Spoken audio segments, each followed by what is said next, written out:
আজকে আমরা সমাধান করব এমইটিএ মডেল 8 এসসি 65। তো এখানে বেশ কিছু ভালো প্রশ্ন আছে, সেগুলো আমরা করব, যতটা সংক্ষেপে বুঝিয়ে দেওয়া যায় সময় বাঁচিয়ে সেটা আমি দেখছি। প্রথম চলে আসি সেকশন 2 গ্রুপ বি। প্রথম প্রশ্ন দিয়েছে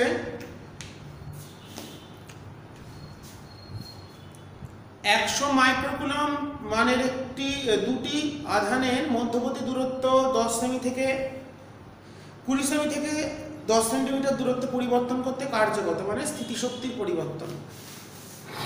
দুটো আধান, দুটো 100 মাইক্রোকুলম,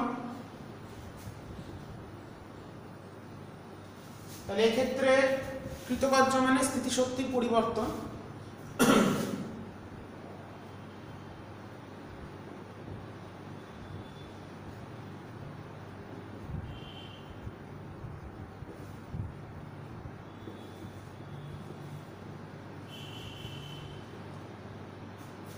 তাহলে আমাদের সূত্রকে স্থিতিশক্তির 1/4πε0 Q1 Q2/R। তাহলে 1/4πε0 Q1 Q2/R2 minus Q1 Q2/R1, দুটো ব্যাসার্ধ বলা আছে, তাহলে 9 × 10⁹ Q1 Q2 গুণ করলে কত হবে? 100 × 10⁻⁻6 মাইক্রোকুলম থেকে কুলম্বে কুলম স্কয়ার। Q1 Q2 যেহেতু এই দুটো সেম একই আধান, দূরত্ব দিয়েছে 20 সেমি থেকে 10 সেমি, তাহলে 1/10 সেমি মানে হচ্ছে 10/100 মাইনাস 1/20/100 এত জুল। ঠিক আছে, এটা গুণ চিহ্ন হবে। তাহলে এটা কত আসছে আমাদের? 9 × 10⁻⁹9। এটা আসছে আমাদের হচ্ছে 10⁻⁻4 এর হোল স্কয়ার মানে 10⁻⁻8। এটা কত চলে আসছে আমাদের? 10 - 5 মানে 5 × 9 = 45।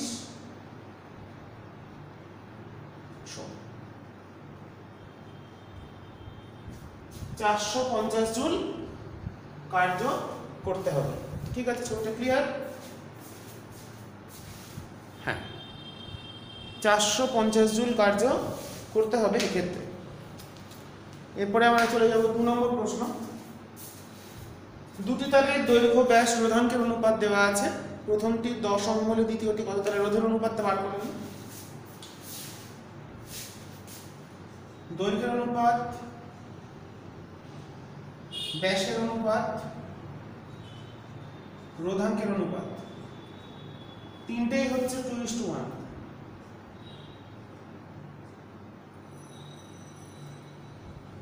তাহলে রোধের অনুপাতটা কত হবে? R1:R2 হবে। দৈর্ঘ্যের সমানুপাতিক, তাহলে হচ্ছে L1/L2। ক্ষেত্রফলের ব্যস্ত অনুপাতিক মানে হচ্ছে পাই d2^4 বাই পাই d1^4, আর রোধাঙ্ক হচ্ছে ρ1/ρ2। তাহলে আমাদের L1/L2 হচ্ছে হাফ না 2 এর 1, d2² - d1 π/4 টা কেটে যাচ্ছে, d2² d2/d1 মানে 1 এর 2 ইনটু হচ্ছে 2 এর 1, তাহলে কেটে কুটে হলো 1। প্রথম রোধের মানটা বলেছে হচ্ছে 10 ওহম, তাহলে দ্বিতীয়টি কত? অতএব R1/R2 হচ্ছে 1, তাহলে R1 সমান 8। তাহলে দুটো রোধের মানই হবে, দ্বিতীয় রোধের মানটাও হবে 10 ওহম, প্রতিটি রোধের মানই 10 ওহম। তাহলে দ্বিতীয় রোধের মান চলে এলো 10 ওহম। একটু কমায় নামাতে হবে।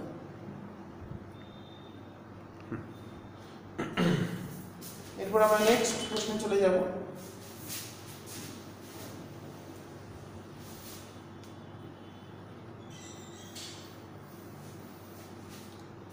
কোশ্চেন নাম্বার 2 এর অথবা ই তড়িৎচালক বল এবং আর আভ্যন্তরীণ রোধের একটি তড়িৎ কোষের বহিঃস্থ রোধে যুক্ত করা হলো, সর্বোচ্চ ক্ষমতার শর্ত নির্ণয় করে। এটা পারবে করতে? সর্বোচ্চ ক্ষমতা কখন হবে? যখন ক্যাপিটাল আর সমান স্মল আর, এটা করিয়ে দেওয়া আছে। সর্বোচ্চ তড়িৎ প্রবাহের শর্ত যদি না পারো তাহলে তোমরা দেখবে তড়িৎ শক্তি তড়িৎ ক্ষমতা থেকে একটা ভিডিও আপলোড করেছি আমি, ওখানে সর্বোচ্চ তড়িৎ ব্যয়িত ক্ষমতা বা সর্বোচ্চ তড়িৎ ক্ষমতা সরবরাহের নীতি যেটা, সেটা একটু দেখে নেবে। আচ্ছা, 3 নম্বর প্রশ্ন বলে দিয়েছে হচ্ছে, তাহলে 2 এর অথবাটা কি হবে? 2 এর অথবা আমি হিন্ট দিয়ে রাখছি, r = r প্রমাণ করতে হবে।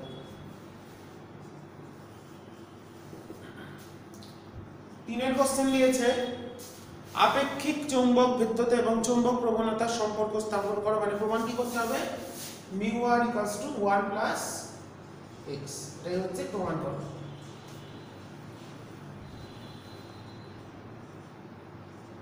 এই সম্পর্কটা প্রমাণ করতে দিয়েছে, করে নেবে। খুবই সহজ সম্পর্ক, বইতেও আছে, আমার ভিডিও ক্লাসেও আছে, দেখে নেবে। আচ্ছা, 3 এর অথবা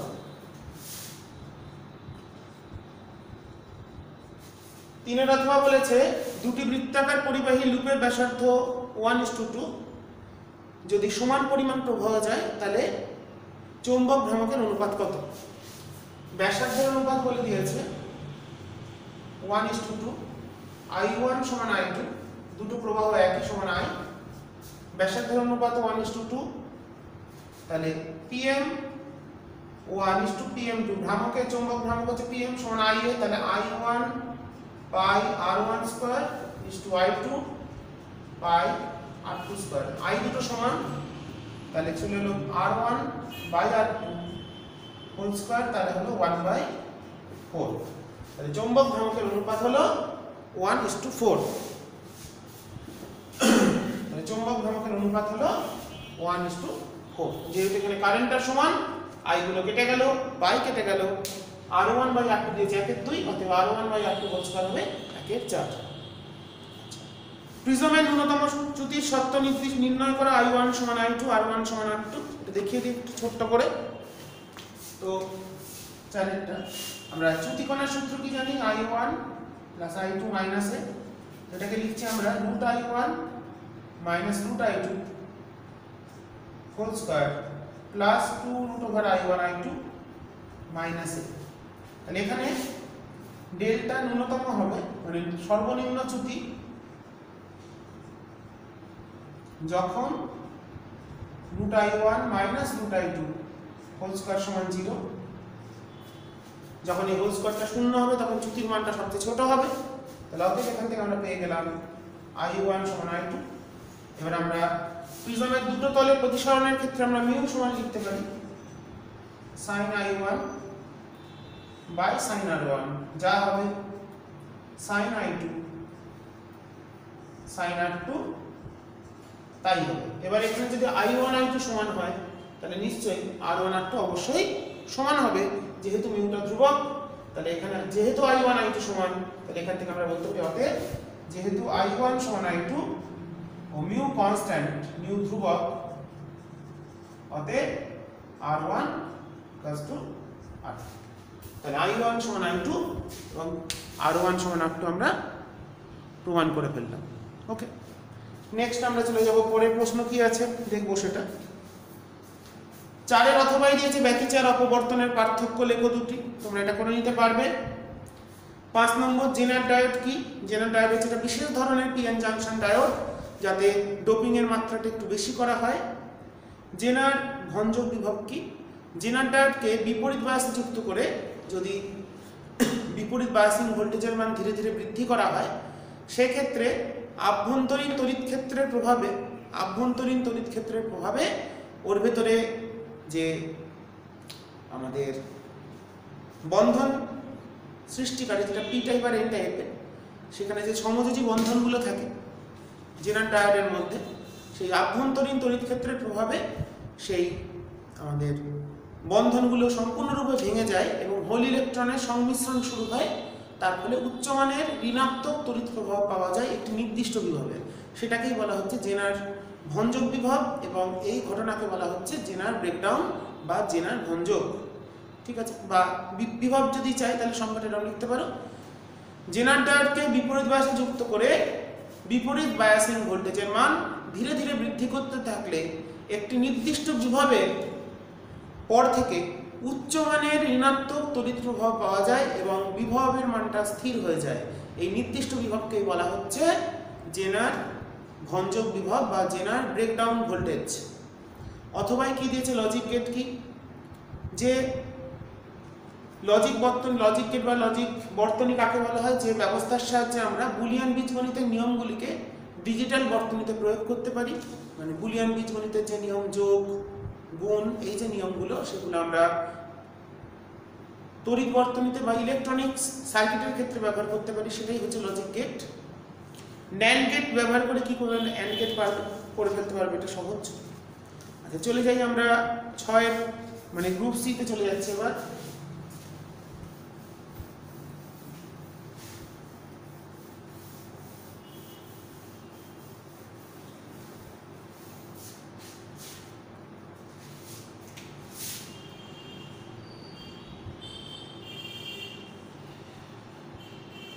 ছয়ের দাগের প্রশ্ন কি বলেছে? গাউসীয় তল কাকে বলে? গাউসীয় তল একটি কাল্পনিক তল। গাউসের উপপাদ্য প্রয়োগ করতে গেলে একটি বদ্ধ তলের প্রয়োজন হয়, সেই তলটাকেই বলা হচ্ছে গাউসীয় তল। কারণ এই গাউসীয় তলটাই কতখানি আধানকে আবদ্ধ রেখেছে সেটা প্রয়োগ করা যায় গাউসের উপপাদ্য সাহায্যে। মাধ্যমের কোনো বিন্দুতে নির্দিষ্ট স্থানে কোনো ধনাত্মক আধানাহিত বস্তুর ক্ষেত্রে যে তড়িৎ ক্ষেত্র নির্ণয় করি তার জন্য কোনো বিন্দুতে, তাহলে সেটার জন্য আমাদের একটা তলের প্রয়োজন হয়, কারণ বদ্ধ তল ছাড়া গাউসের উপপাদ্য প্রয়োগ করা যায় না। এটা একটা কাল্পনিক তল, যে তলটা আমরা এঁকে থাকি বা কল্পনা করে থাকি গাউসের উপপাদ্য প্রয়োগ করার ক্ষেত্রে। প্রধানত যে বিন্দুতে তড়িৎ ক্ষেত্র নির্ণয় করতে চাইছি সেই বিন্দুটা কোনো একটা তলের ওপর আছে ধরতে হবে। সেই যে তলটা আমরা আঁকছি সেই বিষয়টাকে ধরে নেওয়ার জন্য সেটাকে আমরা বলছি গাউসীয় তল। আচ্ছা, 3 × 10⁸ চৌম্বক ভ্রামক বিশিষ্ট এত নিউটন পার কুলম্ব সাম্যাবস্থায় আছে। অস্থির সাম্যে ঘূর্ণন ঘটাতে গেলে কতটা কার্য? ই থেকে তড়িৎ দ্বিমেরু, আচ্ছা 3 × 10⁻⁸ কুলম্ব মিটার দ্বিমেরু ভ্রামক বিশিষ্ট একটি তড়িৎ দ্বিমেরুকে 10⁴ নিউটন পার কুলম্ব মানের সাম্যাবস্থার অবস্থান থেকে অস্থির সাম্যে নিয়ে যেতে গেলে কি পরিমাণ কার্য? আচ্ছা, 6 বি কৃতকার্যের সূত্র কি? PE cos θ1 - cos θ2। সাম্যাবস্থা মানে কোথায়? θ1 টা 0, অস্থির সাম্য মানে ঠিক উল্টো। θ2 তে কততে নিয়ে যেতে হবে? 180। P দিয়ে দিয়েছে কত? 3 × 10⁻⁸ কুলম্ব মিটার, আর E দিয়ে দিয়েছে 10⁴ নিউটন পার কুলম্ব। তাহলে কার্য কত হলো? 3 × 10⁻⁸ × 10⁴ cos 0 - cos 180 এত জুল। এটা হয়ে গেল কত? 2 1 মাইনাস অফ মাইনাস 1 মানে 2 3 দুগুণে 6 10⁻⁴ জুল। তাহলে এটা কার্য করতে হবে। আচ্ছা, সমবিভব তল কাকে বলে? আগের দিনই বলে দিয়েছি, আগে পেপারে ছিল সমবিভব তল সর্বদা সমকোণে, এই কোশ্চেনটাই ছিল। আচ্ছা, সাতের ধারকের স্থিতিশক্তি বলতে কি বোঝে? যখন একটা ধারককে আমরা আধান, কোন একটা ধারককে তড়িৎ কোষের সাহায্যে আহিত করি, তার ভিতরে তড়িৎ শক্তি সঞ্চিত হয় যে শক্তি রূপে, সেটাই হলো ধারকের স্থিতিশক্তি। সূত্র কি জানি? Q²/2C ½ CV², সেটা ধারকের স্থিতিশক্তি। মানে ধারকের মধ্যে বা ধারকটিকে আধানে আহিত করার জন্য যে পরিমাণ কার্য করা প্রয়োজন সেটাই ধারকের মধ্যে স্থিতিশক্তি রূপে সঞ্চিত হয়। আচ্ছা, তারপরে একটা অঙ্ক দিয়েছে 7 বি। 7 বি এর দেখে একটা অঙ্ক আছে। 6 ভোল্ট ব্যাটারি, এখানে একটা ক্যাপাসিটর আছে C5 এর ভ্যালু কত দিয়েছে? C2 ছবিটা ঠিক নেই। C1 আমি বুঝিয়ে দিচ্ছি আমার মতো, তোমরা ভ্যালুগুলো দেখবে এখানে ভুলভাল দেওয়া আছে, 5খানা ধারক আছে, এখানে একটা ধারক দিয়েছে মনে হয়, তাহলে C2টা থাকবে না। তোমরা একটু যদি কোনো বইতে পাও অঙ্কটা তোমরা দেখে নেবে, আমি বুঝিয়ে দিচ্ছি। এটা C3 দিয়েছে, এটা C2 করেছে, এখানে C2 লেখা আছে, এখানে C5 লেখা আছে, এখানে C4 লেখা আছে। দেখো C2 ওখানে কোনো ধারক লাগানো নেই, কিন্তু C2 আবার একটা মান দিয়েছে, হ্যাঁ এখানে ভুলভাল ভ্যালু দিয়েছে। যাই হোক, কি দিয়েছে, ধারকে সঞ্চিত শক্তি মানে তুল্য ধারকত্বটা একটু বুঝিয়ে দিই, তাহলেই পেরে যাবে। সঞ্চিত শক্তি মানে আমাদের বার করতে হবে হাফ CV², তাহলে এখানে তুল্য ধারকত্বটা বার করতে হবে। আচ্ছা, C1 C3 এই ছবি অনুসারে আমি বলছি, C1 C3 এরা দুজন আছে শ্রেণীতে। ছবিটা আমি একটু ভাঙি, জাস্ট বুঝিয়ে দিচ্ছি।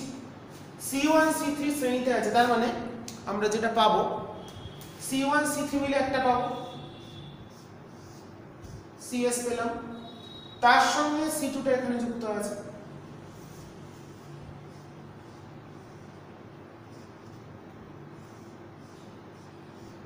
ছবিটা তাহলে এরকম হলো, C1 C3 মিলে পেলাম CS, তার সঙ্গে C2টা আছে সমান্তরালে,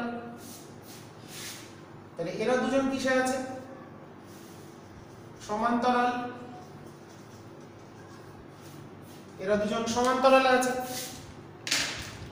ওকে, সেই সমান্তরাল মিলে যেটা পাবো, এটা C4 করে থাকলো, এটা C5 করে থাকলো, এই দুটো ওপেন থাকলো, এখানে তো ব্যাটারি আছে, তাহলে এরা দুজন সমান্তরাল পাবো, তাহলে এই দুটো মিলে একটা পাবো, বললাম CP, সেই CPর সঙ্গে C4 হবে শ্রেণী, তার সঙ্গে আবার হবে C5 সমান্তরাল। তাহলে এই ছবিটা এরকম দাঁড়ালো, তাহলে C2 C3 মিলে পেলাম CP, CP আর C4 এরা দুজন আমার আছে শ্রেণী।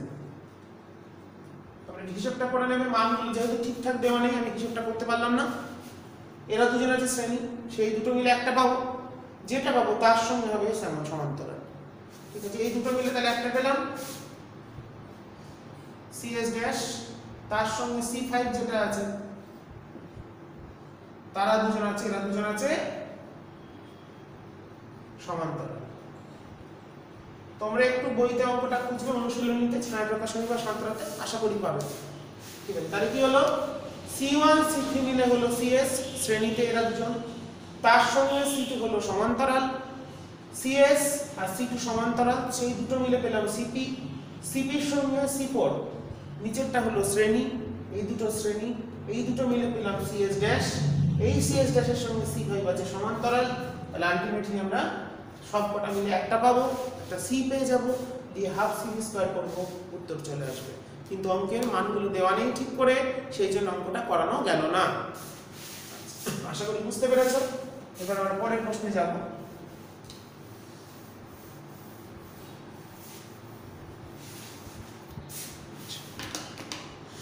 পরের প্রশ্নে চলে যাই আমরা। ইলেকট্রনের সচলতা বলতে কি বোঝায় আগে তিনি বলে দিয়েছি, বাহ্যিক একক তড়িৎ ক্ষেত্রের জন্য কোন পরিবাহীর ইলেকট্রনগুলি যে অনুপ্রবাহের বেগ অর্জন করে সেটাই হলো তার সচলতা বা মোবিলিটি। বাহ্যিক একক মানে তড়িৎ ক্ষেত্রের জন্য পরিবাহীর ইলেকট্রনগুলি দ্বারা অর্জিত বিচলন বেগ বা অনুপ্রবাহের বেগকে বলা হচ্ছে তার সচলতা। আচ্ছা, অঙ্ক দিয়েছে একটা 8 বি। 8 বিতে দিয়েছে 10 সেন্টিমিটার দৈর্ঘ্যের একটি পরিবাহীর দু প্রান্তে দৈর্ঘ্য দিয়েছে 10 সেমি, পরিবাহীর দু প্রান্তে 5 ভোল্ট বিভব দেওয়া হলো, 5 ভোল্ট, তাহলে এটাকে আমি করে নিলাম 0.1 মিটার।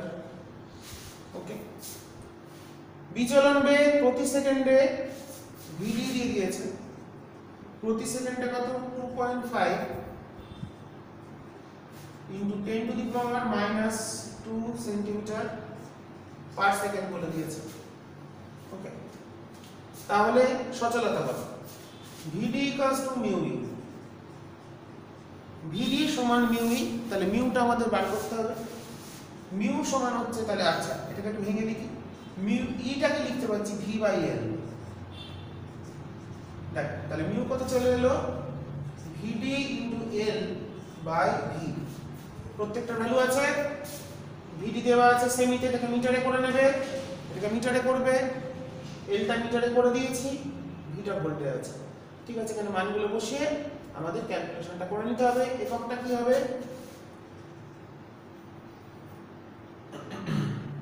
এটা হচ্ছে আমাদের মিটার পার সেকেন্ড, তাহলে মিটার স্কয়ার সেকেন্ড ইনভার্স, এককটা কি হবে metre square second inverse volt inverse.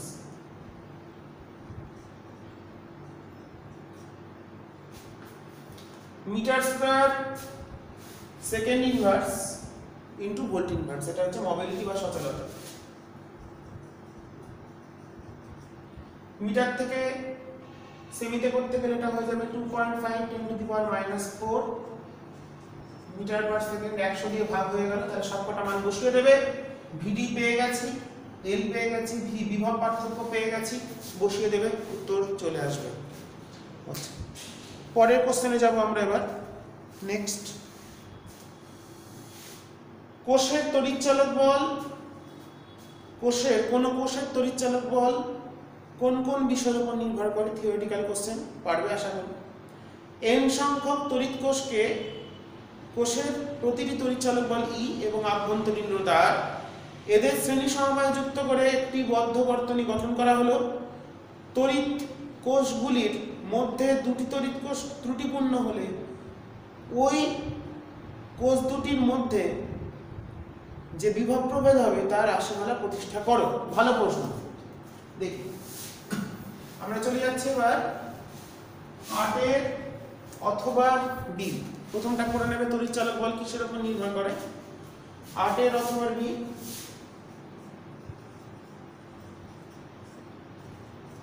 দেখো n সংখ্যক তড়িৎ কোষ আছে,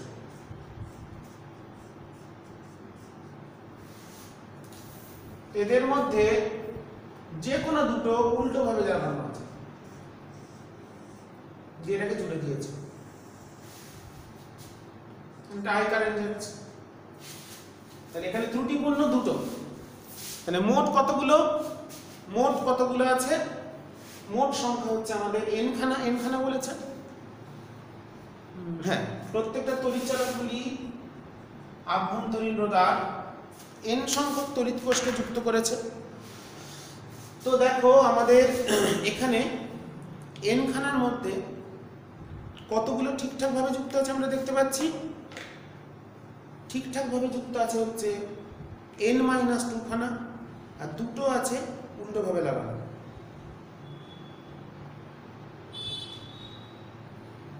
তাহলে তাই যদি হয় তাহলে তুল্য তড়িৎচালক বল কি জানি আমরা? সামেশন অফ ই, মোট তড়িৎচালক বল যোগ করতে হবে, কিন্তু দুটো মাইনাসে হবে।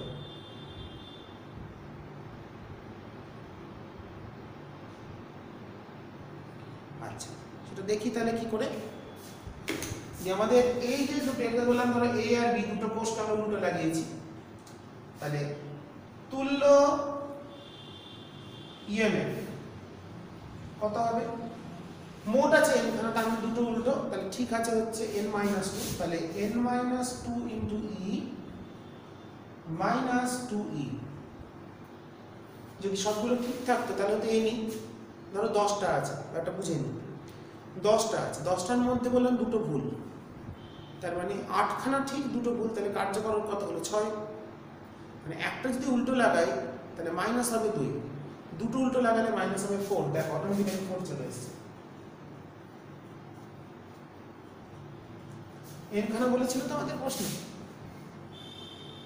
কত নম্বর জন্য প্রশ্ন? 8 অথবা n সংখ্যা, তাহলে আসছে তুল্য ইএমএফ বের হবে, তুল্য রোধ কত? n খানা রোধের তার নেগেটিভ পজিটিভ কিছু হয় না, তাহলে এটা প্রবাহ মাত্রা কত বেরোবে? I বেরিয়ে গেল n-4/e বাই হচ্ছে nr, এটা কারেন্ট বেরোলো। এবার কি বলেছে? বলেছে যে কোনো একটি প্রান্তীয় বিভব প্রভেদ v সমান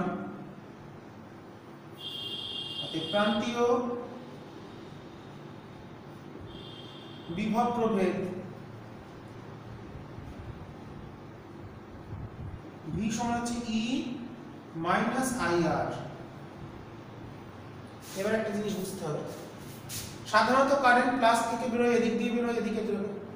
তো এর ক্ষেত্রে দেখো প্লাসে গিয়ে ঢুকছে, উল্টো। তার মানে এর ক্ষেত্রে কারেন্টটাকে নেগেটিভ ধরতে হবে। এ আর বি যে দুটো উল্টো আছে তার ক্ষেত্রে কারেন্টটা নেগেটিভ। তাহলে ই কত বসলো? ই থাকলো ই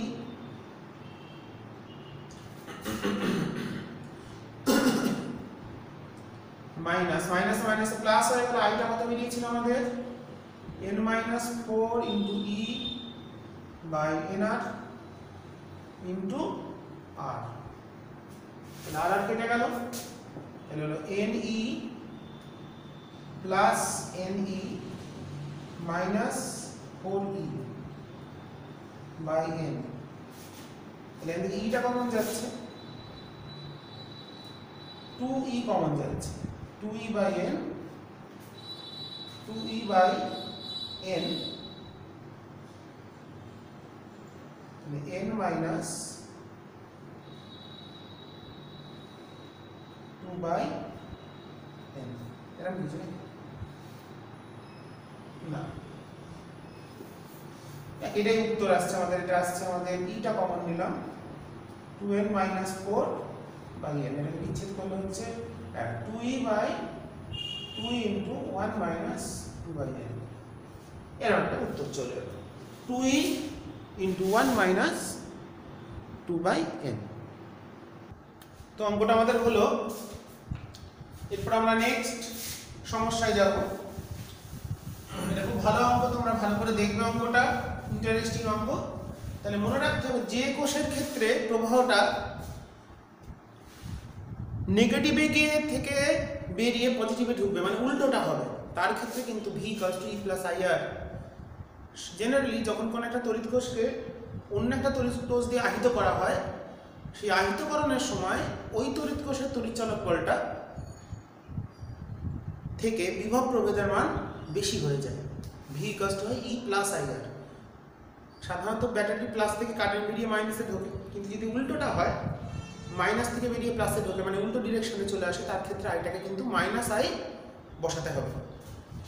আচ্ছা, 9 নম্বর প্রশ্ন, সাইক্লোট্রন কি আমরা জানি, পার্টিকেল অ্যাক্সিলারেটর। পজিটিভ পার্টিকেলগুলোকে অ্যাক্সিলারেট করার ক্ষেত্রে ইউজ করা হয়। চৌম্বক ক্ষেত্রের সাথে সমকোণে কোনো একটি আধানকে যদি গতিশীল করি, সেটা বৃত্তপথে ঘুরতে থাকে এবং তার নির্দিষ্ট একটা কম্পাঙ্ক থাকে। আচ্ছা, একটি তড়িৎবাহী টরয়েডের অভ্যন্তরে এবং বাইরে কোনো বিন্দুতে চৌম্বক ক্ষেত্রের মান নির্ণয় করা। অভ্যন্তরে আমরা জানি কি করা হয়, μ0 n I by 2 pi r, আর বাইরে 0 হবে কারণ সেখানে কোনো কারেন্ট এনক্লোজ করবে না।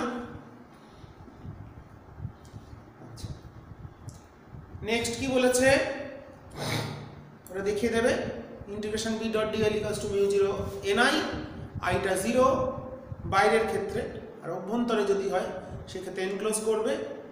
এটা পারবে কাজ, আশা করি তোমরা। আচ্ছা, বায়োসাভার্টের সূত্রে ভেক্টর রূপটি লেখো, μ0 by 4 pi i dl cross r by r cube, delta v সমান লিখবে, ছবিটা দিয়ে দেবে। আচ্ছা, গ্যালভানোমিটারের প্রবাহ সুবিদিতা এবং বিভব সুবিদিতার মধ্যে একটি সম্পর্ক প্রতিষ্ঠা করো। কত নম্বর প্রশ্ন এটা? 9 অথবা 9 অথবা। আচ্ছা, ভেক্টর রূপটা কি ছিল? ডেল্টা v, বায়োসাভার্ট সমান হচ্ছে μ0 by 4 pi i dl cross r by r cube. কোনটা কি একটু বলে দেবে, একটা ছবি দিয়ে দেবে, দিলেই হলো, তার যেমন খুশি, তার ব্যাকা চোরা দিলেই হলো। এখানে একটা কারেন্ট যাচ্ছে i, ছোট্ট dl নিয়েছো, dl এর দিক, কারেন্টের দিকে dl ব্যাক গ্যাপ, এটা এখানে একটা বিন্দু আছে, এই বিন্দুর অবস্থান ভেক্টর r, dl আর এর মধ্যবর্তী কোণটা হলো থিটা, এই পয়েন্টে ম্যাগনেটিক ফিল্ড, এই পয়েন্টে সেটা হচ্ছে cross, downward with respect to the plane of the board or inward direction with respect to the plane of the board। লেখা আছে ম্যাগনেটিক, ছবিটা দিয়ে দেবে। শুধু ভেক্টর রূপ লিখলেই হবে না, ছবিটা কিন্তু অবশ্যই দেবে। এই ক্ষুদ্র dl অংশের জন্য এখানে কোন একটা বিন্দু p তে চৌম্বক ক্ষেত্রের মান বায়োসাভার্টের সূত্রে ভেক্টর রূপ অনুসারে এটা, মানে ক্ষেত্র যেটা হবে, মান তো না, এটা অভিমুখও আছে dl ক্রস r এর অভিমুখে, dl ক্রস r হচ্ছে, তাহলে চৌম্বক ক্ষেত্রটা তলের সাথে ভিতরের দিকে হবে। আচ্ছা, গ্যালভানোমিটারের প্রভাবশীলতা,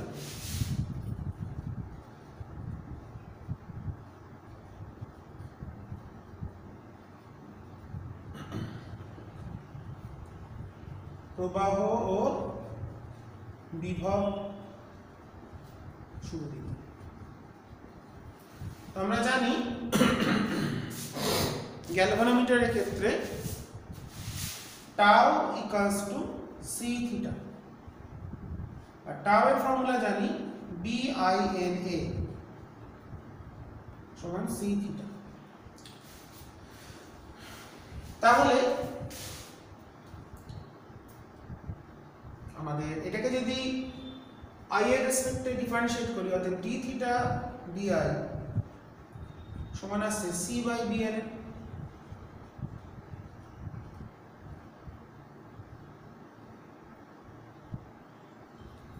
না, d থিটা di আসছে হচ্ছে bn বাই c। এটা হচ্ছে প্রবাহ সুবিধা। প্রবাহের একক পরিবর্তনের জন্য যে গ্যালভানোমিটারের কাঁটার বিক্ষেপ, যত কোণ বিক্ষেপের পরিবর্তনের হার, এটাকে বলা হচ্ছে কারেন্ট সেন্সিটিভিটি বা প্রবাহ সুবিধা।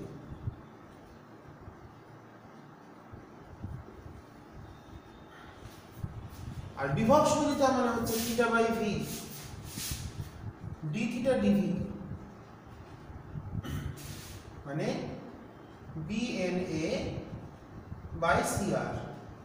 রেজিস্ট্যান্স দিয়ে মাল্টিপ্লাই করতে হবে, আইআর মানে ভি মানে আইআর, ভি মানে আইআর। তাহলে আইটা আরটা যেহেতু কনস্ট্যান্ট, তাহলে নিচে একটা আমরা দুদিকে যদি একটা আর দিয়ে গুণ করে দিই, তাহলে পেয়ে যাবো বিভব সুবিধা। এটাই হচ্ছে বিভব সুবিধা। তাহলে দেখো যদি সম্পর্ক প্রতিষ্ঠা করতে হয়, অতএব এটা হলো বিভব, অতএব ডি থিটা ডিভি সমান হচ্ছে এটা 1/r into D theta DI. তাহলে বিভব সুবিধা সমান প্রবাহ সুবিধা বাই আর, রোধ। গ্যালভানোমিটারের কুণ্ডলীর রোধ যদি আর হয়, তাহলে বিভব সুবিধা সমান হচ্ছে 1/r ইন্টু প্রবাহ সুবিধা। এটাকে আমরা সম্পর্ক বলতে পারি। ওকে, নেক্সট টাউটা টর্ক। কারেন্ট যত বেশি যাবে তত গ্যালভানোমিটারের কাঁটা বিক্ষেপ করবে, টর্ক বেশি হলে বিক্ষেপটা বেশি হবে। বিক্ষেপ কোনটা? টর্কে তো বিক্ষেপ সৃষ্টি করে আমরা জানি। নেক্সট আমরা চলে যাবো পরের প্রশ্নে।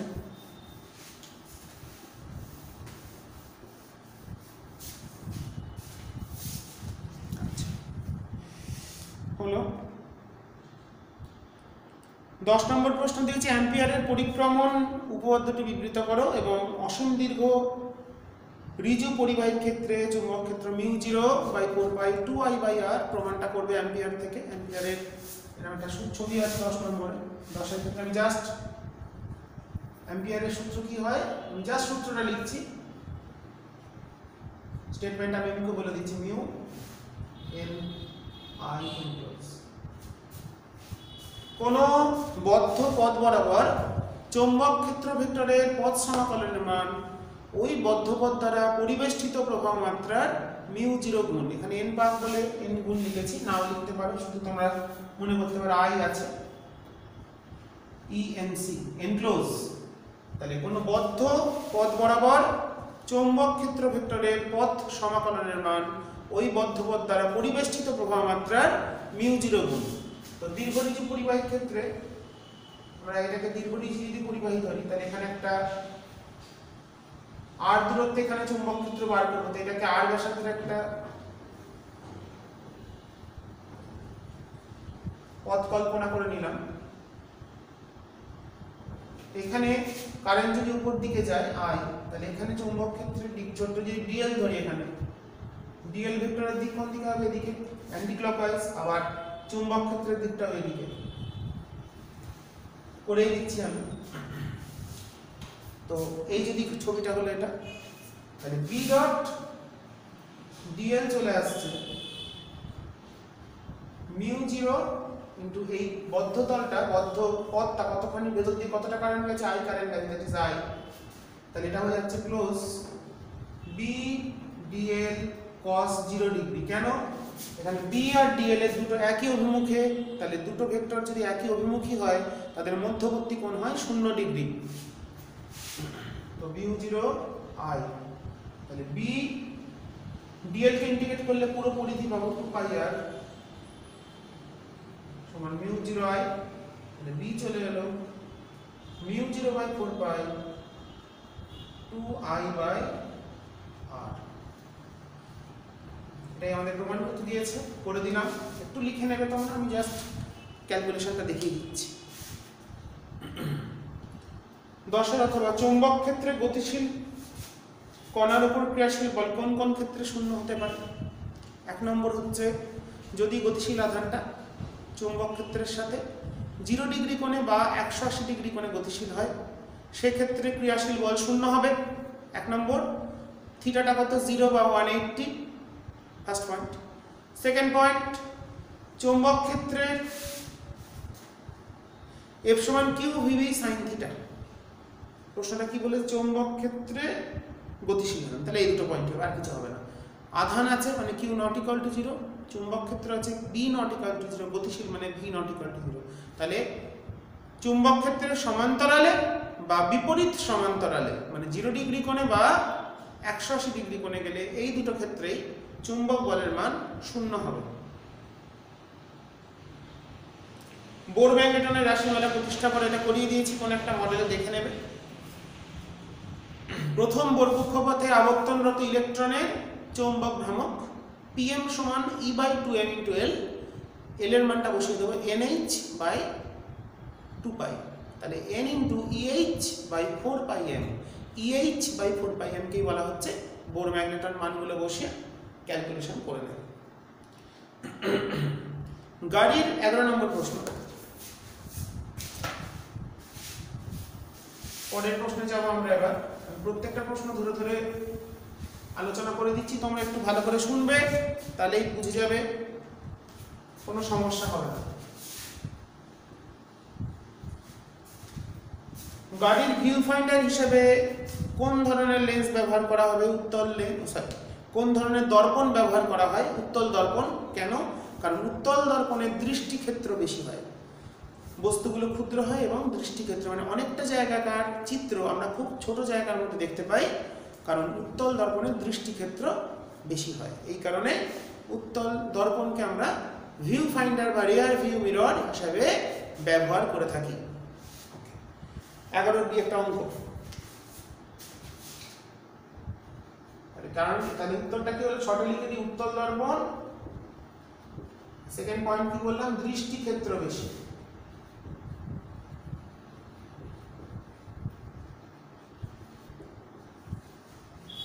শর্টে লিখে দিলাম, তোমরা একটু বুঝে লিখে নেবে। দৃষ্টিক্ষেত্র বেশি মানে কম জায়গাকার, অল্প জায়গার মধ্যে অনেকখানি দৃশ্য একসঙ্গে কভার করতে পারে, কারণ এক্ষেত্রে অসৎ বিম্ব তৈরি হয়, আমরা জানি খর্বাকার অসৎ বিম্ব। কোন অভিসারী রশ্মিগুচ্ছ 20 সেন্টিমিটার ব্যাসার্ধের একটি উত্তল দর্পণে প্রতিফলিত হয়ে 15 সেন্টিমিটার সামনে মিলিত হলো। দর্পণ না থাকলে রশ্মিগুলি কোথায় মিলিত হতো? আচ্ছা দেখো, এই হলো একটা অভিসারী রশ্মি, একটাই দেখাচ্ছে, একই ব্যাপারে এই দিক থেকে একটা আসছে। দর্পণটা যেই দিয়েছি, দর্পণ দিলে কেউ ওদিকে যেতে পারবে না। দর্পণ না থাকলে যেখানে মিলিত হতো তাকে বলে অসৎ বস্তু, আর দর্পণ থাকলে কোথায় মিলিত হচ্ছে? দর্পণের সামনে।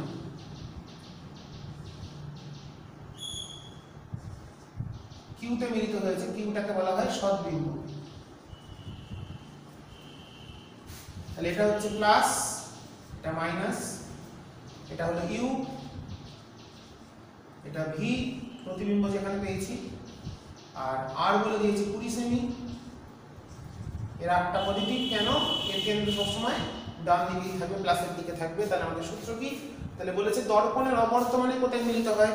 কোথায় মিলিত হচ্ছে? দর্পণটা না থাকলে পি তে। তাহলে ইউটা বার করতে হবে। তাহলে সূত্র কি? 1/v + 1/u = 2/r। ভিটা কত পেয়েছি? এটা বলেছে 15 সেমি, কিন্তু সেটা মাইনাসের দিকে, তাহলে 1/-15 প্লাস 1/u 2/20, তাহলে 1/u চলে এলো 1/10 প্লাস 1/15, সরি 15, এটা হলো কত 30, 3 যোগ 2, তাহলে ভি চলে এলো, ইউটা চলে এলো 6 সেন্টিমিটার। তাহলে দর্পণের সাপেক্ষে ডান দিকে দর্পণ থেকে 6 সেন্টিমিটার দূরে মিলিত হতো যদি দর্পণ না থাকতো।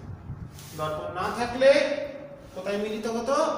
দর্পণ থেকে 6 সেন্টিমিটার দূরে। আচ্ছা, পরের প্রবলেমে আমরা যাব, তোমরা দেখে নাও, যদি কোনো প্রশ্নে অসুবিধা হয় জিজ্ঞেস করবে। 11 অথবা দিয়েছে তরঙ্গমুখ কাকে বলে? যখন কোনো একটি বিন্দু উৎস থেকে তরঙ্গগুলি কোনো মাধ্যমে ছড়িয়ে পড়ে নির্দিষ্ট সময় অবকাশে, ওই তরঙ্গগুলি একটি বিন্দু উৎস থেকে অসংখ্য যে তরঙ্গ ছড়িয়ে যাচ্ছে সেই তরঙ্গগুলি একটি তলের উপর গিয়ে পৌঁছায়, যে তলের উপর প্রত্যেকটি বিন্দু একটি তরঙ্গের উৎস হিসেবে কাজ করে এবং প্রত্যেকটি বিন্দু সমদশা সম্পন্ন। এই তলটাকেই বলা হচ্ছে, যে তল আমরা কল্পনা করলাম এটাকেই বলা হচ্ছে তরঙ্গমুখ। সমদশা সম্পন্ন তরঙ্গগুলি যে তলের উপর অবস্থান করে নির্দিষ্ট সময় অবকাশে তাকেই বলা হয় তরঙ্গের মুখ বা ওয়েভ ফ্রন্ট। আচ্ছা,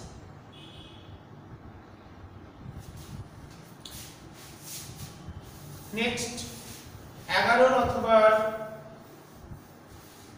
অথবা বি।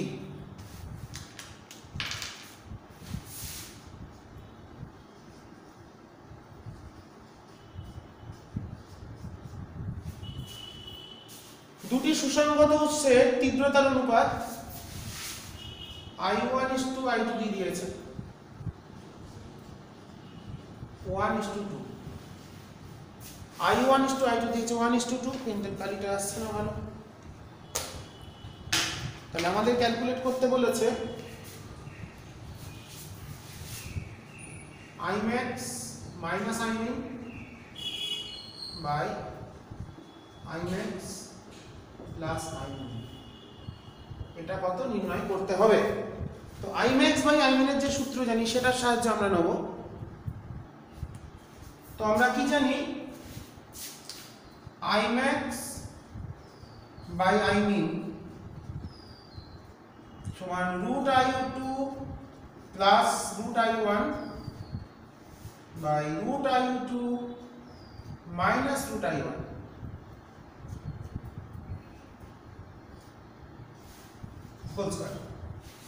এখান থেকে আমরা একটা Imax by Imin টা বার করে নিই। এটাকে যদি যোগ ভাগ করি, মানে ভাগ যোগ, আমাদের এটা প্রমাণ করতে হবে। তাহলে দেখো আসছে, তাতে Imax minus Imin by Imax plus Imin সমান চলে আসছে, মানে a minus b, মানে 2ab, sorry 4ab is a plus b whole square minus a minus b whole square, মানে 4ab by a plus b whole square plus a minus b whole square, ভাগযোগ প্রক্রিয়া করলাম, মানে 2 into a square plus b square। তাহলে এখান থেকে এটা চলে এলো 2 I1 √I1I2 by I1 plus I2। এখান থেকে আমরা খুব সহজেই যদি মানটা বসিয়ে দিই,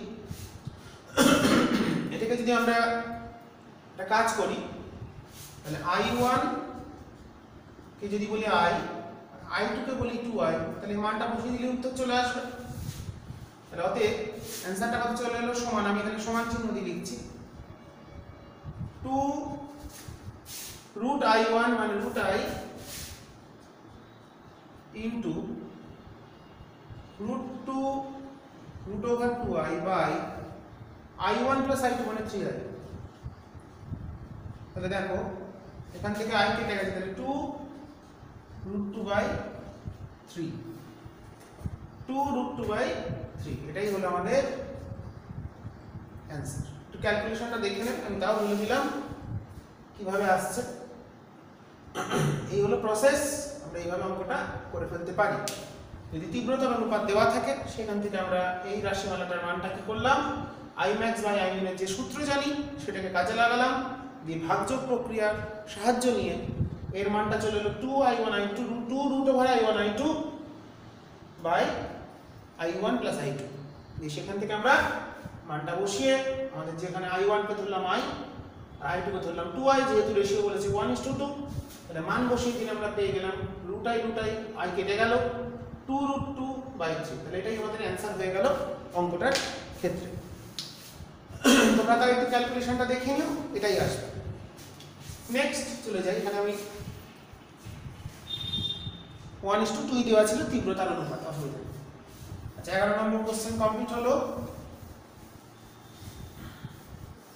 এরপর আমরা যাব নেক্সট কোশ্চেন 12। যৌগিক অনুবীক্ষণ যন্ত্রের বিশ্লেষণী ক্ষমতা বলতে কি বোঝো? থিওরি কোশ্চেন আমি বলছি না।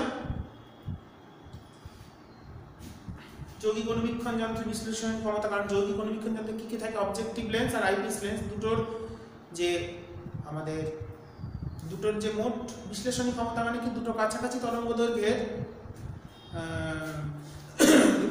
তরঙ্গদৈর্ঘ্যের যে ধর্মের জন্য আমরা পৃথকভাবে দেখতে পাই সেটাকে এই যে যন্ত্রের সাহায্যে, কোনো যন্ত্র যে বৈশিষ্ট্যের জন্য বা যে ক্ষমতার জন্য কাছাকাছি তরঙ্গদৈর্ঘ্যের বা কাছাকাছি অবস্থিত গঠিত দুটি প্রতিবিম্বকে পৃথকভাবে সৃষ্টি করতে পারি বা দেখতে পাই যে ক্ষমতার জন্য, তাকেই বলে যন্ত্রের বিশ্লেষণী ক্ষমতা। তো যৌগিক অনুবীক্ষণ যন্ত্রের বিশ্লেষণী ক্ষমতার রাশিমালাটা একটু লিখে নিতে হবে। আচ্ছা,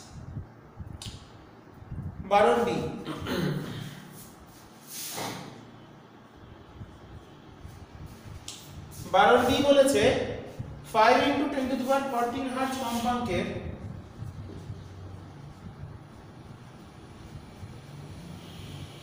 কম্পাঙ্ক দেওয়া আছে। এটা কম্পাঙ্কের একটি তরঙ্গ, একটি আলোক তরঙ্গ 10⁻² মিটার ছিদ্র দিয়েছে, 10⁻² মিটার ছিদ্রের ব্যাস। ছিদ্রের মধ্যে দিয়ে গেলে প্রদর্শন করে প্রথম গৌণ চরম বিন্দুটির অবস্থান।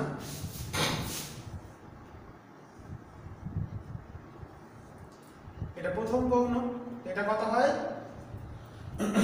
λd/, কৌণিক অবস্থান দিনে কি জানতে চেয়েছে, এটা হচ্ছে ল্যামডা, কেন্দ্র থেকে দূরত্ব হয় λd/d, পর্দার দূরত্বও দেয়নি এখানে, যাই হোক মানে কৌণিক অবস্থানটা জানতে চেয়েছে। যদি এটা বলি কৌণিক অবস্থানটা যদি ক্যালকুলেট করি, এই হলো ছিদ্রটা,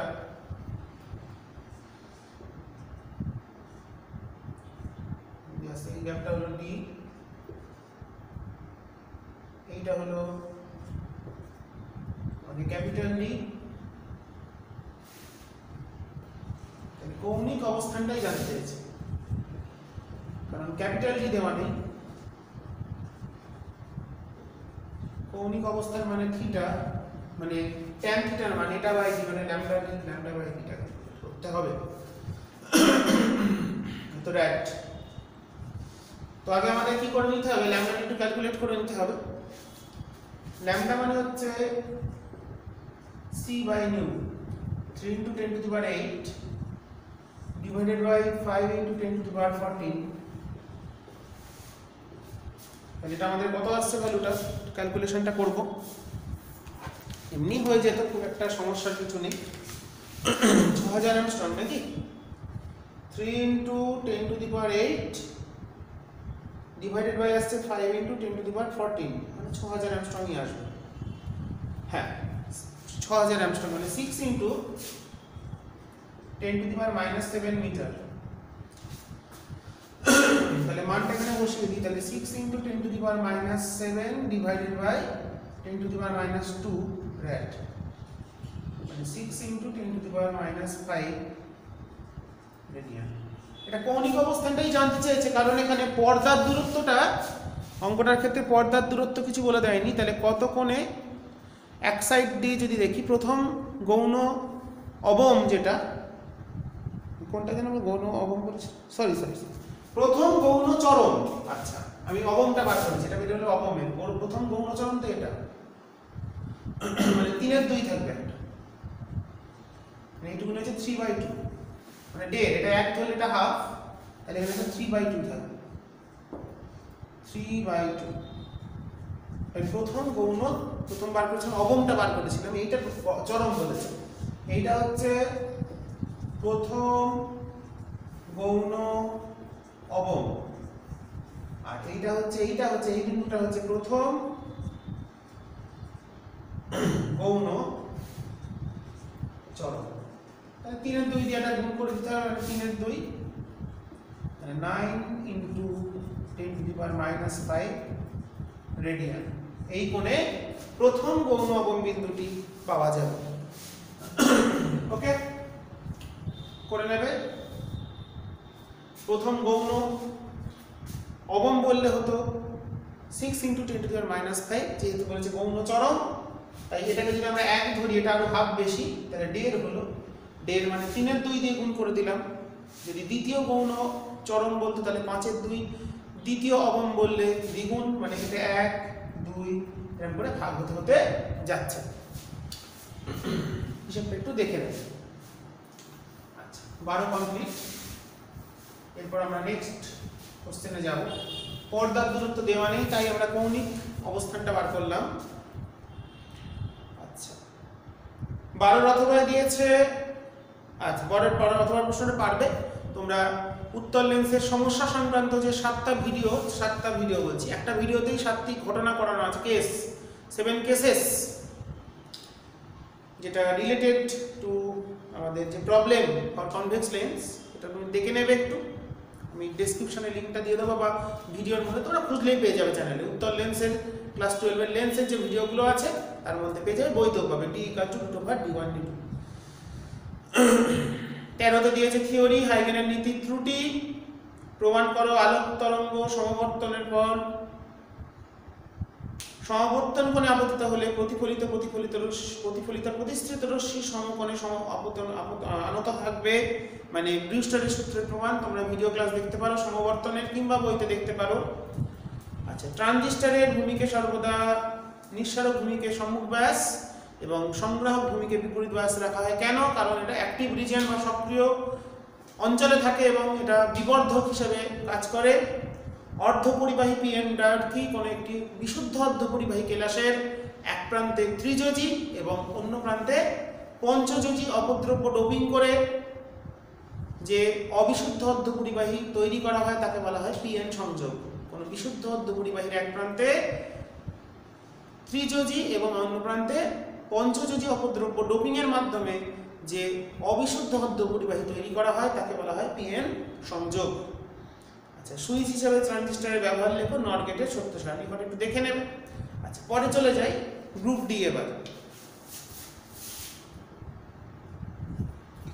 গ্রুপ ডি প্রথমে বলেছে কারশফের সূত্রটি আধান সংরক্ষণ সূত্র, মানে KCL, কারেন্ট লটা ব্যাখ্যা করতে বলেছে, লেখো। মিটার গেজের ব্যবস্থায় প্রান্তিক ত্রুটির কারণগুলি লেখো। প্রান্তিক ত্রুটির কারণ আর কিছুই নয়, প্রান্তিক ত্রুটি মানে যখন কোনো মিটার গেজের তারটাকে আমরা দু প্রান্তে যুক্ত করব, তখন অতিরিক্ত কিছু পরিমাণ দৈর্ঘ্য বা রোধ ইনক্লুড হয়ে যাবে দুটো প্রান্তে, এটাকেই বলা হচ্ছে প্রান্তিক ত্রুটি। প্রান্তিক ত্রুটি মানে কি, আমরা ধরে নিই মিটার গেজের দৈর্ঘ্যটা 1 মিটার, কিন্তু তার দুটো পয়েন্টকে যদি এবি বলি, দুটো মিটার গেজের দুটো প্রান্তকে, তাহলে এ আর বি এই দুটো প্রান্তে যখন তারটাকে যুক্ত করা হবে, সেক্ষেত্রে কিছু পরিমাণ অতিরিক্ত দৈর্ঘ্য বা রোধ বর্তনীর মধ্যে ইন্ট্রোডিউস হবে বা ঢুকে পড়বে। এই দুটো এক্সট্রা যে পরিমাণ দূরত্ব চলে আসছে এটাকেই বলা হচ্ছে প্রান্তিক ত্রুটি। আচ্ছা, একটা অঙ্ক আছে, অঙ্কটা মনে হচ্ছে আমি করিয়ে দিতাম 15C।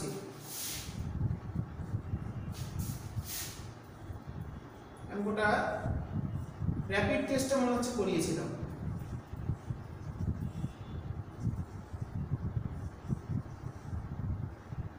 এটা দিয়েছে 3 ওহম, এটা দিয়েছে 6 ওহম, এটা এটা দিয়েছে 4.5 ওহম, এটা হলো 4 ভোল্ট, এটা 8 ভোল্ট, এটা E1, এটা E2।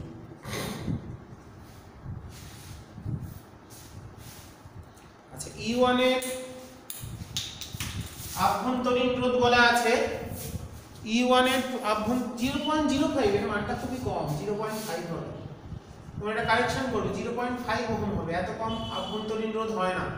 0.05 হলে হিসেবটাই কেমন হতো না, 0.5 ধরে করলাম, আর E2টা ধরলাম 1 ওহম, এটা তাও ঠিক আছে। তো ওটাকে 0.5 ধরে করো, যদি পরীক্ষার সময় 0.05 দেয় তাই করবে, কিন্তু 0.5 হলে জিনিসটা দেখতে ভালো লাগে, কারণ 4.5 এর সঙ্গে যোগ হলে 5 হয়ে যাবে, নাহলে 4.55 কেমন একটা লাগছে। আচ্ছা, প্রতিটি কোষের বিভব প্রভেদ বার করতে হবে। আমি শিখিয়েছি কি, কারেন্ট যদি প্লাস থেকে বেরিয়ে মাইনাসে ঢোকে তাহলে ঠিকঠাক, আর মাইনাসে বেরিয়ে প্লাসে ঢোকে তাহলে ভুল। এই কনসেপ্টটা কাজে লাগাবো। দেখি তাহলে প্রথম আমরা আইটা ক্যালকুলেট করি, তুল্য রোধ। দেখি এরা দুজন প্যারালাল, 3 প্যারালাল 6, তাহলে কত আসছে 1 এর 3 যোগ 1 এর 6, মানে হচ্ছে হাফ। এটা পেলাম, এই দুটো মিলে পেলাম, তার মানে এটা 1/r, তাহলে 8 পেলাম 2, এই দুটো মিলে পেলাম 2 ওহম। 2 এর সঙ্গে 4.5, তাহলে 4.5 প্লাস 2, কারণ এরা দুজন মিলে যেটা সেটা এর সঙ্গে শ্রেণীতে আছে, প্লাস মোট আভ্যন্তরীণ রোধ 1.5, টোটালটা চলে এলো 4, 8 ওহম। তাহলে বর্তনী তুল্য রোধ বেরিয়ে গেল 8 ওহম, আর ই তুল্য ইএমএফ কত হবে?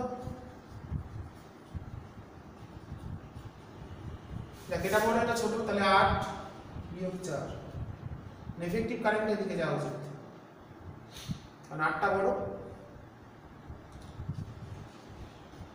তাহলে এদিকে যে কারেন্টটা যাবে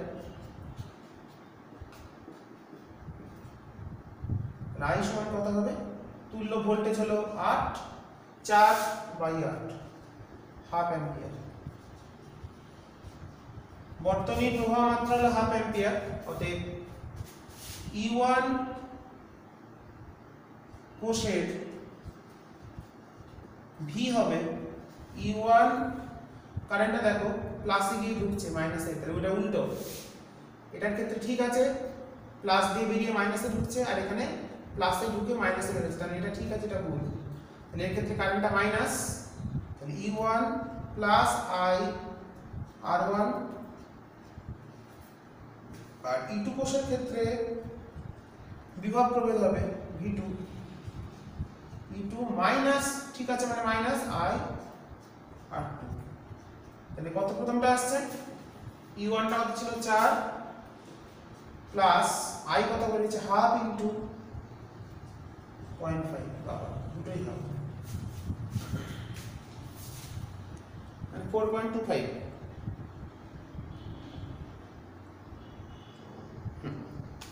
এটা আসছে 4.25 ভোল্ট। আর এটা কত আসছে? এটা ছিল 8 মাইনাস হাফ ইনটু 1, মানে 7.5 ভোল্ট।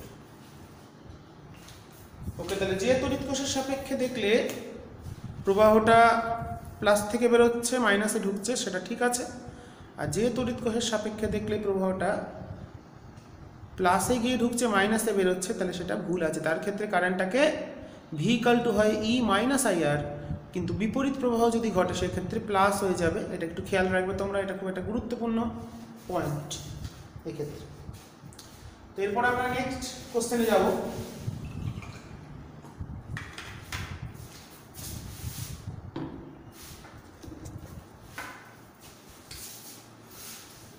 তো ওটাকে আমি 0.05 না ধরে 0.5 ধরে করলাম, নাহলে উত্তরটা দেখতে বাজে হতো। রোধের মানের জন্য খুব পরিবর্তন কিছু হবে না, সেটাও আমি আমার মতন করে নেব। পরীক্ষার সময় যা দেবে সেটা ধরেই তোমরা করবে। আচ্ছা, অথবা 15 অথবা এ,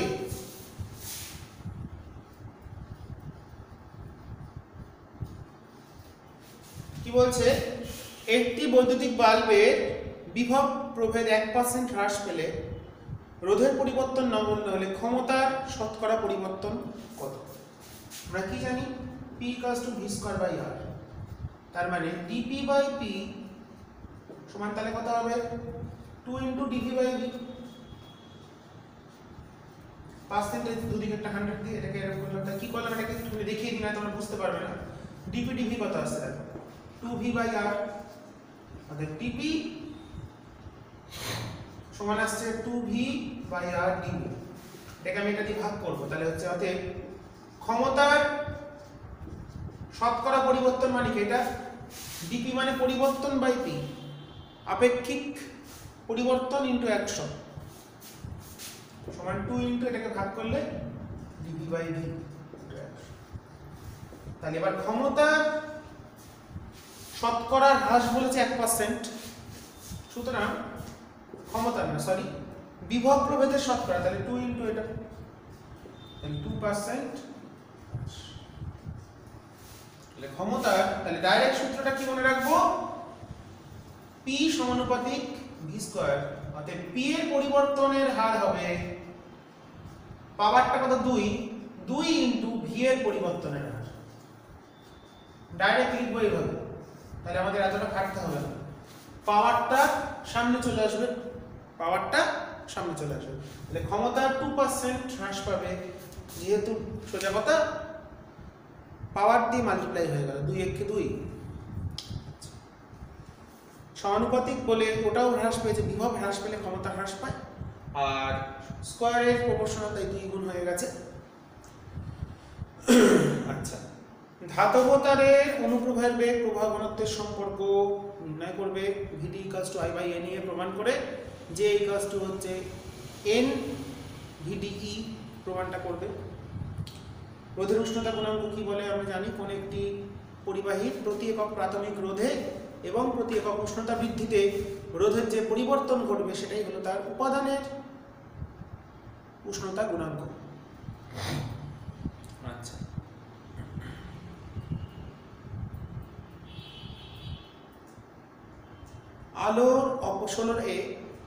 আলোর অপবর্তনের জন্য অত্যাবশ্যকীয় শর্ত কি? প্রতিফলকটাকে যেখানে আমরা প্রতিবন্ধক সেটা খুব ক্ষুদ্র হতে হবে এবং সেটা আলোর তরঙ্গ দৈর্ঘ্যের সাথে তুলনীয় হতে পারবে, মানে ক্ষুদ্র মানের হতে হবে। প্রতিবন্ধকের যে ছিদ্র বা যেটা সেটা আলোর তরঙ্গ দৈর্ঘ্যের তুলনীয় হতে হবে, তবেই কিন্তু আলোর অপবর্তন ঘটবে। ক্ষুদ্র প্রতিবন্ধক যুক্ত তীক্ষ্ণ প্রান্তযুক্ত সেটা আলোর তরঙ্গ দৈর্ঘ্যের তুলনীয়, মানে খুব ছোট হতে হবে। আচ্ছা, 16B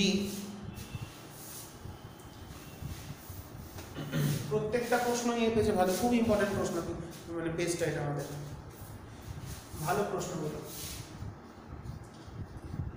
16B তে কি বলেছে, 5100 অ্যাংস্ট্রম তরঙ্গ দৈর্ঘ্যের সবুজ আলো ইয়ং এর দ্বিরেখচিত্র পরীক্ষায় আপতিত হলো। ল্যাম্বডা দিয়েছে 5100, ল্যাম্বডা গ্রিন 5100 সরি 5100 200 সেন্টিমিটার দূরে গঠিত পর্দা ক্যাপিটাল ডি দিয়ে দিয়েছে 200 সেমি, মানে 2 মিটার, এটা 5100 ইনটু দেওয়ার -10 মিটার। আচ্ছা, 10টি পটির দূরত্ব মানে 10 বিটা দিয়ে দিয়েছে 2 সেমি, তাহলে বিটা চলে আসছে 2/1000 মিটার, 2 × 10⁻³ মিটার। কি বার করতে বলেছে, ছিদ্রদ্বয়ের ব্যবধান স্মল ডি কত, বিটা সমান lambda capital D by D, small D সমান lambda D by beta metre. Lambda বসাবে, ডি বসাবে, বিটা বসাবে, ছিদ্রের বেগ, ছিদ্রের ব্যবধান পেয়ে যাবে। ওকে, নেক্সট, বায়ুতে 5 সেন্টিমিটার বেধের আয়তাকার কাঁচ ফলকের নিচে একটি আলোক বিন্দু আছে,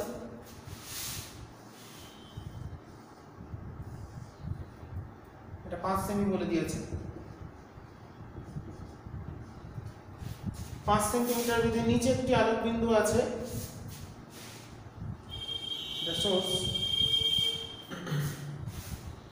আচ্ছা, আভ্যন্তরীণ পূর্ণ প্রতিফলনের ফলে নিচের তলে 8 সেন্টিমিটার ব্যাসার্ধের একটি বৃত্ত তৈরি হলো।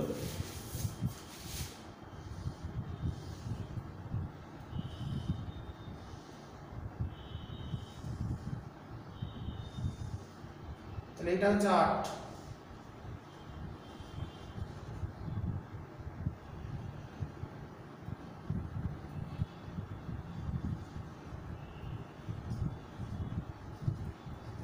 আট সেন্টিমিটার ব্যাসার্ধের বৃত্ত তৈরি হলো, অঙ্কটা আসলে ছবিটা আসতে তো ঠিকঠাক। হ্যাঁ, 8 সেন্টিমিটার ব্যাসার্ধের বৃত্ত তৈরি হলো, বায়ুর সাপেক্ষে কাঁচের প্রতিসরাঙ্ক কত? এটা হচ্ছে কথা সি। বায়ু, তাহলে এই অঙ্কটা তোমরা করে নেবে, এটা মুছে দিলাম। তিনটা দেওয়া থাকলো, ক্যালকুলেশনটা করবে, উত্তরগুলো দেখে নেবে যদি থাকে, থাকে না সব সময়। দেখো আমাদের তাহলে এই একটা যে পেলাম, এইটা তাহলে হলো 4 সেমি, এটা হলো 5।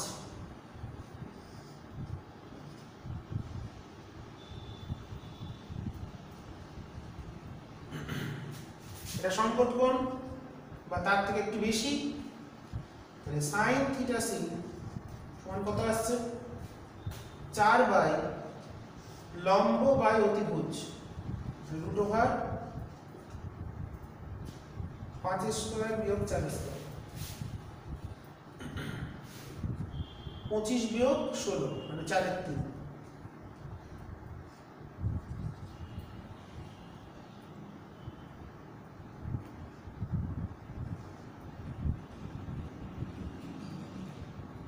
না 8 তো হচ্ছে এটা, 8 সেমি ব্যাসের না ব্যাসার্ধে বলেছে? ব্যাসার্ধের বৃত্ত মানে 4। 8 সেমি ব্যাসার্ধ মানে এটা মানে 4, ওইটুকুনি যদি 4 হয় তাহলে সাইন ইনভার্স, তাহলে কত আসছে ওটা? 4 এর ও লম্ব বাই অতিভুজ, তাহলে 4 স্কয়ার যোগ 5 স্কয়ার, এটা আমাদের আসছে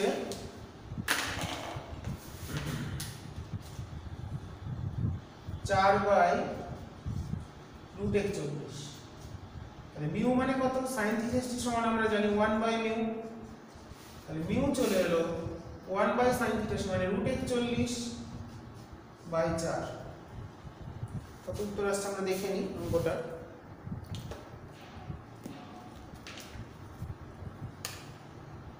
রুট 41 মানে আসছে আমাদের 6 পয়েন্ট সামথিং ভাগ 4, 1.66008, ঠিকই আছে, ভালো উত্তর আসছে। কাঁচের প্রতিসরাঙ্কের অঙ্ক নিয়ে আমাদের তখন অতিভুজ বার করতে গিয়ে একটা অন্য কিছু বার করে দিয়েছিলাম, লম্ব স্কয়ার যোগ ভূমি স্কয়ার একটা মাইনাস করে দিয়েছি। ওকে, যাই হোক অঙ্কটা হয়েছে। পরেরটা আমরা চলে যাই, নেক্সট কোশ্চেন। 16 কমপ্লিট হলো। অথবা কিভাবে সুসংগত উৎস তৈরি করা হয়? দুটো নিয়ম, একটা হচ্ছে তরঙ্গ মুখের বিভাজন আর বিস্তার বিভাজন। আগের দিন আমি বলে দিয়েছি, তরঙ্গ মুখের বিভাজন হচ্ছে ইয়ংয়ের দ্বিরেখাছিদ্র পরীক্ষা, আর বিস্তার বিভাজন উদাহরণ দিয়েছিলাম নিউটনের রিং, নিউটনস রিং এক্সপেরিমেন্ট। এই দুটো মনে রাখবো।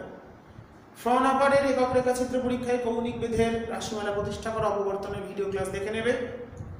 লেন্সের ক্ষমতা কাকে বলে? লেন্সের উপর আপতিত কোনো রশ্মি লেন্সে প্রতিষ্ঠিত হয়ে কতটা অভিসারী বা কতটা অপসারী রশ্মিগুচ্ছে পরিণত হচ্ছে, সেটাই হলো তার লেন্সের ক্ষমতা। আচ্ছা, একটা অঙ্ক আছে 16 অথবা সি। বলছে 1.5 প্রতিসরাঙ্কের একটি কাঁচ দিয়ে তৈরি সমতল অবতল, মিউ বলেছে 1.5। প্রতিসরাঙ্ক বিশিষ্ট একটি সমতল অবতল লেন্স তৈরি করার জন্য বক্রতা ব্যাসার্ধ, এটা ব্যাসার্ধ বলে দিয়েছে, এটা 1 নম্বরে 2 নম্বর, তাহলে 8 বলে দিয়েছে 50 সেমি।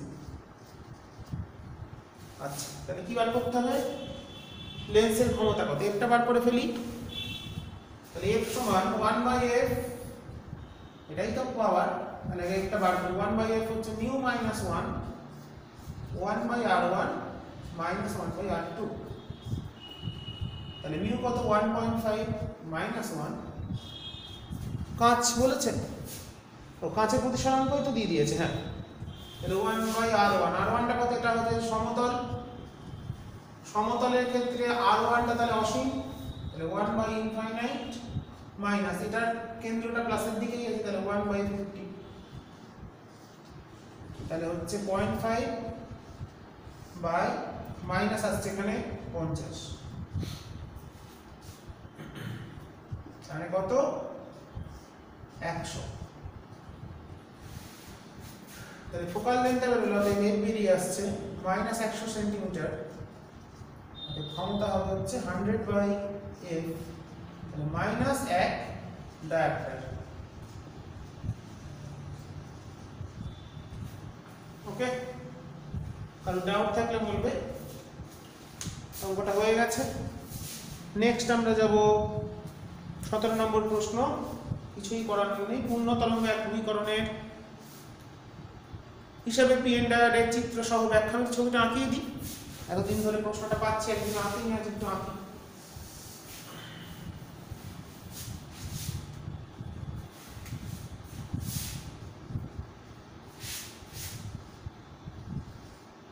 পূর্ণ তরঙ্গ একীকরণ বর্তমানে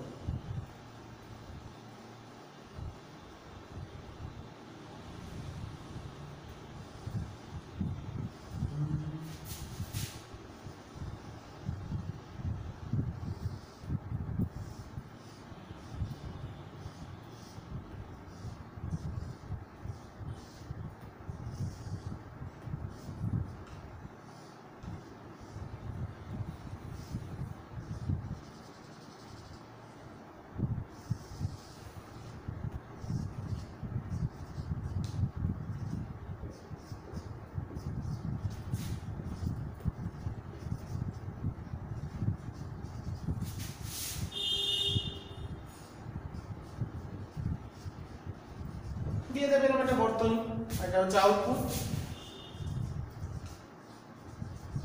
আর এর হলো লোড রোধ, এখানে দুটো তীর দিয়ে দেবে, কারেন্ট এদিকেই যাবে, এটা তীর দিলাম। আচ্ছা, ফটোডায়োড কাকে বলে, ভিআই লেখচিত্র ব্যবহার, এগুলো একটু করে নেবে, খুব সহজ প্রশ্ন, তোমরা ভিডিও ক্লাস ফলো করতে পারো কিংবা বইতেও আছে, দেখে নেবে। আচ্ছা, এরপর আমাদের এমসিকিউ এসিকিউ চলে আসছে। তো এই পেজে কোনো এমসিকিউ যদি তোমাদের পড়তে গিয়ে আটকায়, এটা জিজ্ঞেস করবে, আমি এসিকিউ গুলো দেখি। ধারকের এসআই ইউনিটের সংজ্ঞা দাও, মানে ফ্যারাডের সংজ্ঞা দিতে হবে। কোনো ধারকের যদি বিভব 1 ভোল্ট বৃদ্ধি করতে হয়, করতে যদি প্রয়োজনীয় আধানের পরিমাণ, গৃহীত আধান যদি 1 কুলম্ব হয়, তাহলে তার ধারকত্ব হবে 1 ভোল্ট, সরি 1 ফ্যারাড। বিভব প্রভেদ 1 ভোল্ট পরিমাণ বৃদ্ধি করতে গেলে যদি তার আধান গৃহীত হয় 1 কুলম্ব, প্রয়োজন হয় 1 কুলম্ব, তাহলে তাকে বলা হবে তার ধারকত্বকে 1 ফ্যারাড। শূন্য মাধ্যমে চৌম্বক গ্রাহিতার মান কত? চৌম্বক গ্রাহিতা মানে হচ্ছে আমাদের সাসেপ্টিবিলিটি, চৌম্বক প্রবণতা বা চৌম্বক গ্রাহিতা। শূন্য মাধ্যমে চৌম্বক গ্রাহিতা, চৌম্বক গ্রাহিতার সূত্র কি? চৌম্বক গ্রাহিতা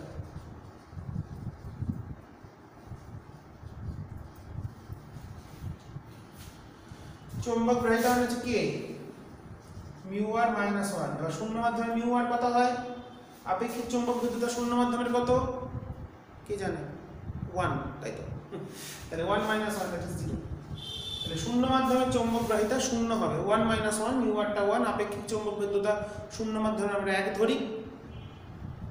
আচ্ছা, টেসলা গাউস এর সম্পর্ক কি? 1 টেসলা সমান 10⁴ গাউস, 1 টেসলা সমান 10⁴ গস। আচ্ছা, তারপরে কি আলোকবাহী তন্তু কোন নীতিতে কাজ করে? আভ্যন্তরীণ, আমি নাম করে লিখে দিচ্ছি, তোমরা এটা বুঝে নেবে। আভ্যন্তরীণ পূর্ণ প্রতিফলন নীতিতে কাজ করে। আচ্ছা, তারপরে কি বলেছে? তরঙ্গ দৈর্ঘ্য, কম্পাঙ্ক, আলোর বেগ কোনটি প্রতিসরণের সময় অপরিবর্তিত থাকে?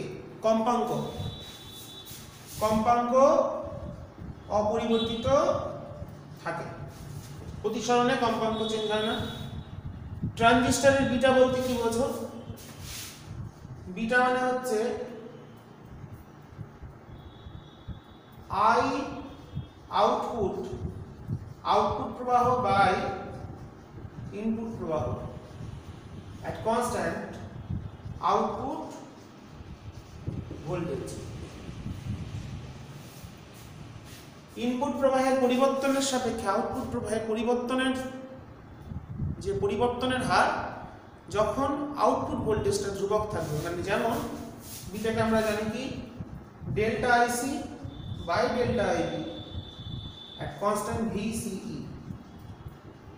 VCE কে স্থির রেখে, কালেক্টর এমিটার ভোল্টেজকে স্থির রেখে যদি বেস কারেন্টকে পরিবর্তন করা হয়, তাহলে কালেক্টর কারেন্টের যে চেঞ্জ হবে, rate of change of collector current, that is output current with respect to input current at constant output voltage defined as beta. আচ্ছা, পূর্ণ তরঙ্গ একমুখীকরণের ক্ষেত্রে আউটপুট এবং ইনপুটের কম্পাঙ্কের সম্পর্ক কি? ইনপুট কম্পাঙ্ক যা হবে, আউটপুট কম্পাঙ্ক তার দ্বিগুণ হবে। Output frequency equals to 2 into input frequency। পূর্ণ তরঙ্গ একমুখীকরণের ক্ষেত্রে আউটপুট ফ্রিকোয়েন্সি যা হয় সেটা ইনপুট ফ্রিকোয়েন্সি দ্বিগুণ হয়। পূর্ণ তরঙ্গ হলে দ্বিগুণ হবে, আর অর্ধ তরঙ্গ হলে সমান হবে। ঠিক আছে, তো আমি এসিকিউ গুলো আলোচনা করে দিলাম, তোমরা এমসিকিউ গুলো একটু নিজেরা চেষ্টা করবে। যদি না পারো কোনো প্রশ্ন আমাকে কমেন্টে জানাবে, আমি নেক্সট দিন বলে দেবো। আজকে আমাদের SC 65 খুব প্রত্যেকটা প্রশ্ন ভালো লেগেছে আমার করাতে। আজকে অন্য মডেলগুলো এত সুন্দর থাকে না বা লেন্দিও হয় না, আজকে ভিডিওটা মানে একটু সময়টা বেশি লাগলো করতে, অনেক কটা প্রশ্ন বলার ছিল, বলে দিলাম, তোমরা একটু ভালো করে দেখো। তো তোমাদের কাছে একটা কথা বলি, তোমরা যদি মনে করো কোনো মডেল, তোমাদের কোনো মডেল অসুবিধা হচ্ছে, আমি তো প্রথম দিক থেকে করছি, 8 নম্বর 8খানা মডেল করানো হয়ে গেল টেস্ট পেপার দেখতে দেখতে। যদি কোনো মডেলের প্রশ্ন তোমাদের আটকায়, তোমরা মডেলটা একটু আমাকে বলবে, তোমরা এবার সাজেস্ট করবে লাস্টের দিক থেকে। হ্যাঁ, লাস্ট মডেল দেবে 199, 199 SC 199-এ আমাদের ফিজিক্সের কোশ্চেন শেষ হচ্ছে। তো তোমরা দেখছিলাম লাস্ট 199 পৃষ্ঠাতেই আছে। আমি এখানে যখন আজকে কোন পেজটা করানো যায় ভাবলাম, তাতে দেখলাম 100 মানে SC 57 অবধি করেছে, যে SC 65টা করলাম। তো তাতে তোমরা 199 অবধি আছে, তোমরা লাস্টের দিক থেকে একটু বলতে পারো, সাজেস্ট করতে পারো, তাহলে আমি সেগুলো মাঝে মাঝে করাতে থাকবো। তাহলে এমন আমি যেমন সিরিয়ালি করাচ্ছি করাবো, মাঝে মাঝে অন্য একটা দু একটা মডেলও করিয়ে দেবো, তাহলে একটু তোমাদের সুবিধা হবে। তোমরা একটু বলবে, ঠিক আছে, কমেন্টে জানাবে স্যার এই মডেলটা একটু করিয়ে দিন, তাহলে আমাদের সুবিধা হয়। আমি চেষ্টা করবো করানোর, যদি আরও ভালো হয় মডেলের কোনো স্পেসিফিক কোনো কোশ্চেন বা কোশ্চেনগুলো যদি না পারো সেগুলো বললেও ভালো হয়। ঠিক আছে, আর তোমরা বলবো, আমি নিশ্চয়ই করে দেওয়ার চেষ্টা করবো। আজকের আলোচনা এখানে শেষ করছি। সবাই খুব ভালো করে মন দিয়ে পড়াশোনা করো। আমাদের কিন্তু পরীক্ষার সময় আস্তে আস্তে এগিয়ে আসছে, পরীক্ষা হবে কি হবে না এসব আমরা এখন ভাববো না, শুধু পড়বো আর ভালো করে প্রস্তুতি নেবো। আজকের আলোচনা এখানে শেষ করলাম। তোমরা অবশ্যই জানাবে আমার ভিডিও সলিউশনগুলো তোমাদের কেমন লাগছে, জানালে আমি খুব খুশি হব।